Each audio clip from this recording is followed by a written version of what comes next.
Hola, un buen día para cada uno de ustedes. Dios les bendiga. Mi nombre es Aldis Martínez de la Fundación Méncores. Y bueno, como siempre, trayendo un tema hoy muy interesante que nos golpea a muchos. Es una realidad. Vamos a hablar sobre el suicidio adolescente. Y bueno, esperamos que este tema sea de gran ayuda para ti, para tu vida, para tu hogar y tu familia. ¿Cuál es la señal de alerta o la llamada de atención? ¿Cómo podemos nosotros ir previniendo que haya una situación tal vez de suicidio o de algo que la persona definitivamente quiera acabar allí con su vida? Nosotros sabemos que en la pubertad y la adolescencia pues son frecuentes los comportamientos inadaptados, ¿no? Para llamar la atención, razón por la cual muchos adultos deliberadamente deciden ser indiferentes, ¿no? A lo que podrían ser en verdad gritos de auxilio. Esto sucede con mucha frecuencia. Hemos de tener en cuenta que la mayoría de las veces quien está considerando quitarse la vida da señales de alarma, recordemos eso. Lo que llamamos inmadurez o capricho puede ser la forma que el adolescente generalmente encuentra de expresar su necesidad de ayuda. Por esto nunca debemos ser indiferentes a este tipo de señales de alarma, como cuáles. Un cambio drástico de comportamiento es una de las alarmas, aislamiento social, ausentismo escolar, una persona que empieza a ser apática, desganado, tristeza o comienza a irritarse constantemente, que tenga una dificultad para comunicarse o expresar sus emociones.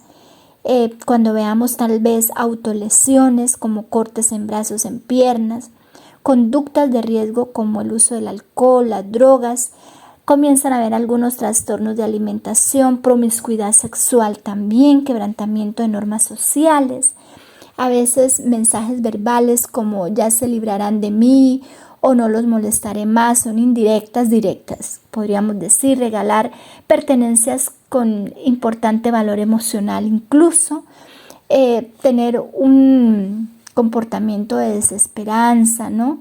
Y falta de proyectos o planes para el futuro. Esas son algunas de las señales que necesitamos estar bien pendientes en nuestros adolescentes. Entonces, ¿qué podemos hacer para prevenir este flagelo? En primer lugar, debemos considerar que nuestros hijos tengan aptitudes socioemocionales correctas. Esto es muy importante.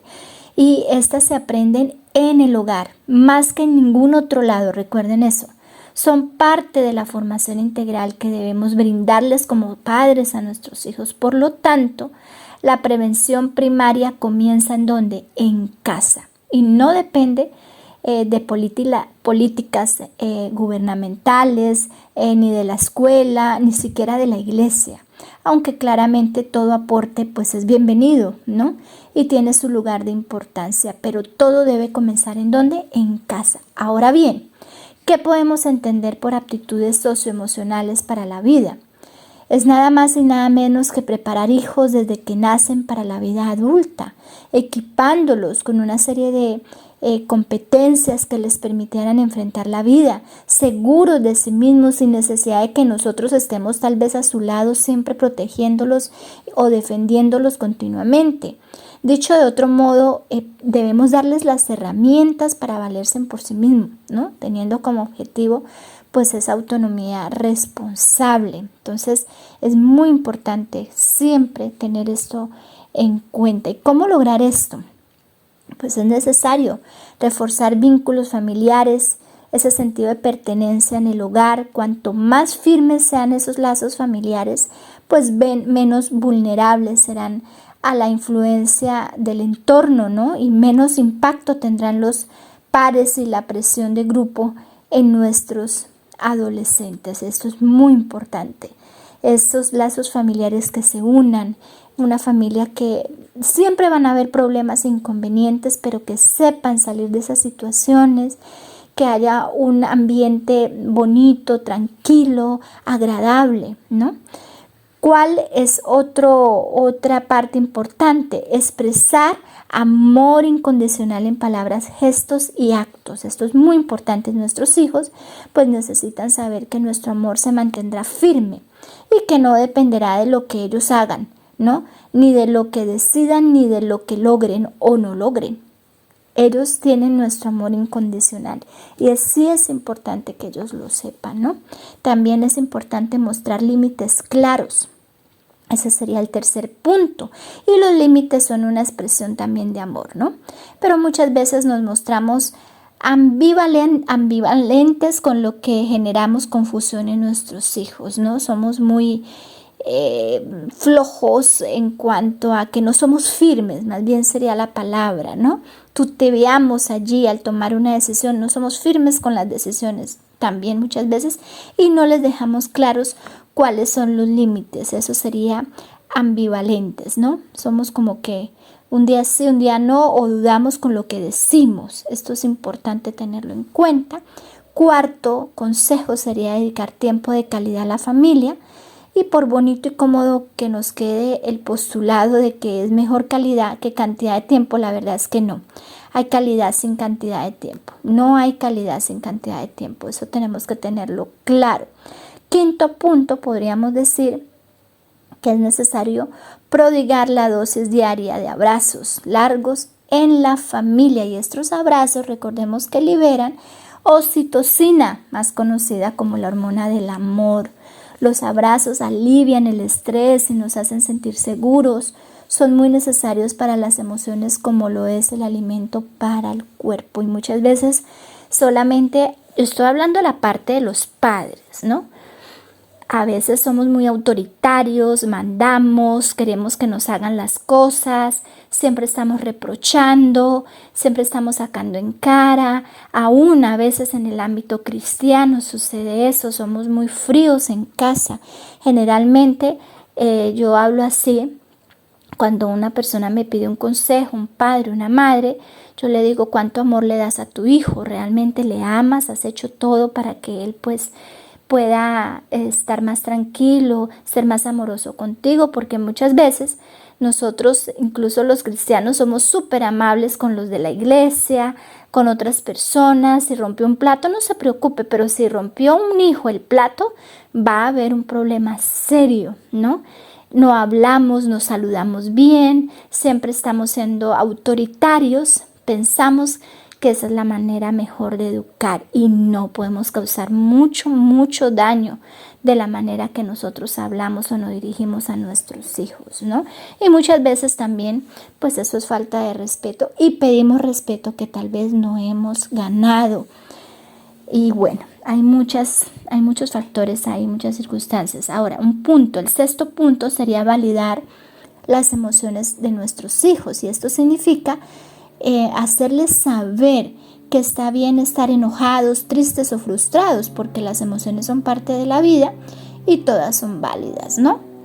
Pero muchas veces he encontrado entre algunas personas o pacientes que me cuentan que le han dicho a su hijo que no es un varón porque llora, por ejemplo, ¿no?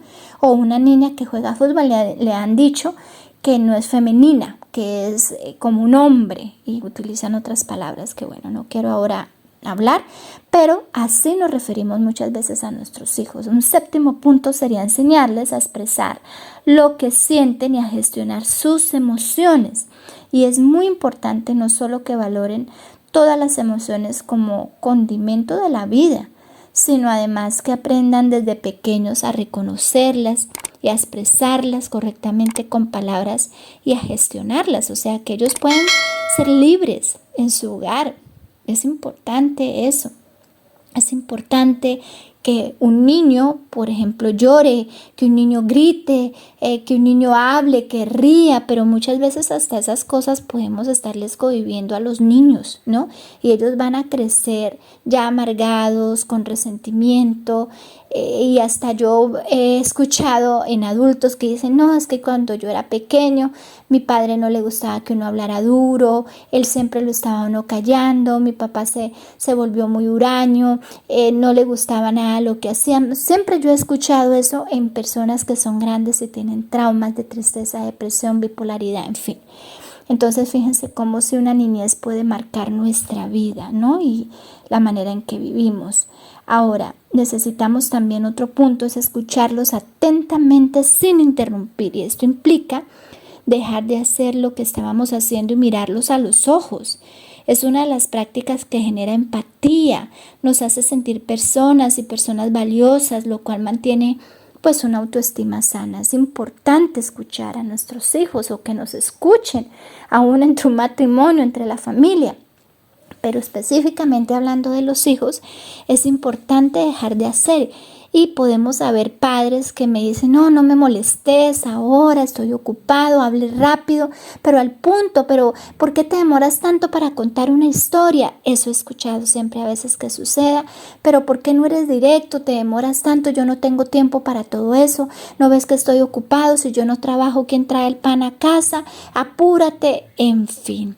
Y no damos la oportunidad de que ellos puedan tener una conversación linda, que exprese todo lo que siente para nosotros, ¿no?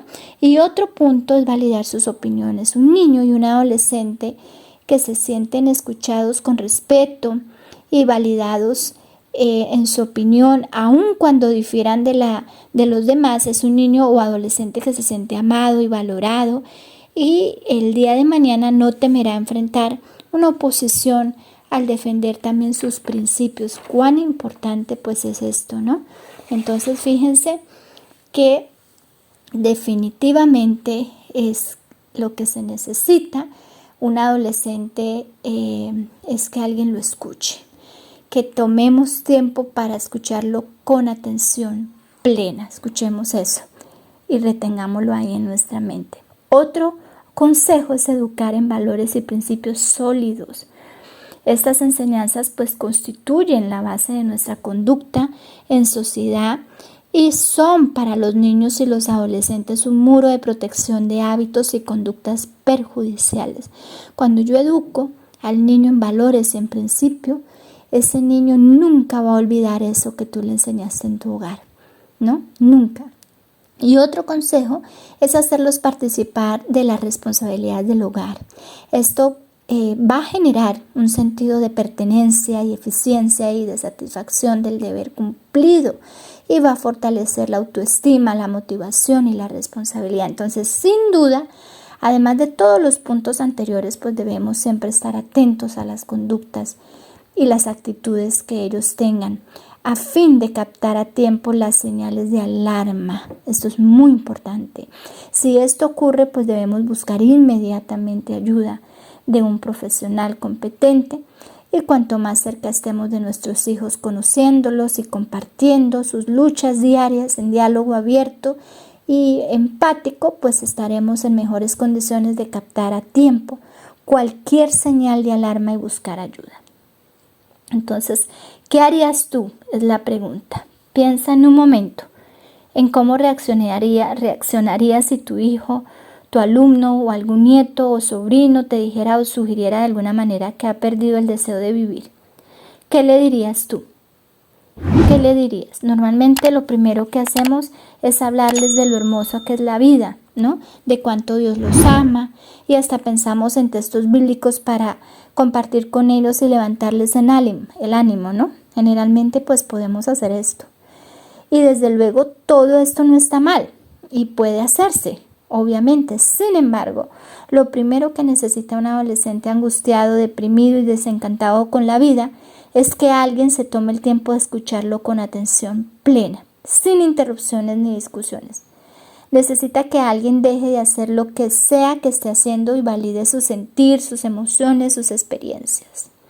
Y todo esto sin hacerle sentir que es una mala persona por lo que está pasando, o peor aún, que es un mal cristiano, si fueran una persona cristiana, no hacerlo sentir mal, ¿no? Y probablemente ese adolescente ya sepa que la vida es hermosa, pero él no logra disfrutarla. Seguramente ya sabe que hay muchas cosas lindas para hacer, pero no tiene motivación para hacerlas. Sin duda, él ya sabe que hay muchos logros que alcanzar, pero no tiene energías para trabajar en eso. Puede ser que sepa que Dios lo ama, sin duda, pero no lo siente. Sabe que Dios está, pero se siente solo.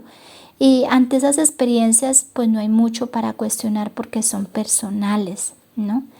Entonces fíjense cómo a veces podemos hasta juzgar y no sabemos realmente cómo está esa persona o su lucha que tiene para salir también aún de ese proceso que ha comenzado, ¿no? Recordemos que la muerte por suicidio es un problema de todos. Su impacto pues se ha esparcido como un efecto dominó y perdura pues hasta ahora o en el tiempo. Apaga no solo la vida de quien decide irse antes de tiempo, sino también la vida de toda una familia o su entorno social. Y los costos de cada pérdida son invaluables, no solo para el núcleo familiar, sino para toda la sociedad. Y no hablo solo de un costo económico, ¿no? Creo que el primer paso para comenzar pues sería revertir esa situación y para revertirla pues es necesario involucrarnos, entender que yo puedo aportar algo en esa persona, ¿no? Porque entre todos podemos crear una sociedad pues mucho más humana, más cálida, más alegre, más empática, más saludable. No cuesta tanto aprendernos el nombre de las personas que nos rodean, tal vez prestarles más atención, sonreírles, mirarlas a los ojos. Seguramente no cuesta mucho saludarlas, abrazarlas, brindarles un oído atento y dedicarles tal vez un tiempo de calidad. Porque recordemos que pequeños detalles pueden salvar vidas. ¿Sabían eso? Pequeños detalles, repito, pueden salvar vidas, definitivamente. Y con esto pues no quiero minimizar el tema planteado en absoluto. Es simplemente ser la luz del mundo, como decía el maestro allí en Mateo capítulo 5, versículo 14, y dejar que nuestra lucecita realmente brille e ilumine otras vidas. No es tan fácil, ¿verdad? Pero es posible con la ayuda de Dios poder comenzar a mostrar más amor. Yo creo que esa es la causa.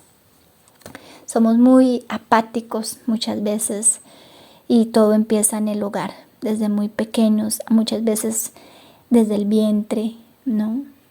Siendo personas nosotros como madres iracundas, con muchos afanes. Y bueno, por las situaciones también de nuestra vida o tal vez también heridas pasadas de nosotros mismos, traemos hijos a este mundo y muchas veces pues no los hemos educado o no los criamos o no hacemos un plan realmente de salvación para esa criatura que quiero tener o que me anhela. Deseo tener un hijo, pero el desear tener un hijo, una personita, es para amarle, para respetarle y para llevarlo a los pies de Cristo, sin duda. Y tal vez muchos de nosotros, tal vez no hayamos cumplido ese rol como padres y por eso nuestra juventud también está como está y ellos encuentran refugio en amistades que no deben ser, en juegos, en pornografía, en masturbación. Yo sé que el medio influye mucho en el que actualmente vivimos. Pero definitivamente cuando hay un hogar sólido, sostenible allí, en todo el sentido de la palabra, que se respeta, que se aman, que hablan, que hacen su culto de mañana, en la tarde, que entregan las vidas de sus hijos, pues definitivamente tiene que pasar allí un milagro de vida. Y bueno, si no lo hemos hecho así, pues aún hay tiempo si vives y si tu hijo está vivo. Oremos y clamemos para que nuestros hijos, nosotros mismos salgamos de estados tristes y deprimentes. Que Dios nos ayude, que Dios nos dé la fuerza de salir de esa situación y ayudemos a otros definitivamente, es lo más importante, ¿no? Entonces, bueno, que el Señor nos dé sabiduría para tratar todos estos temas que no son fáciles, pero que también sabemos que Dios tiene solución. Y hay que orar para que estas personitas que están con un estado ya tan avanzado, tan crítico de depresión, que aún están medicamentados, pues que Dios tenga misericordia y ocurra un milagro de vida. Y que lo que podamos nosotros hacer, pues lo podamos hacer. Que Dios nos ayude. Sigan ahí con nosotros. Por favor, compartan estos temas.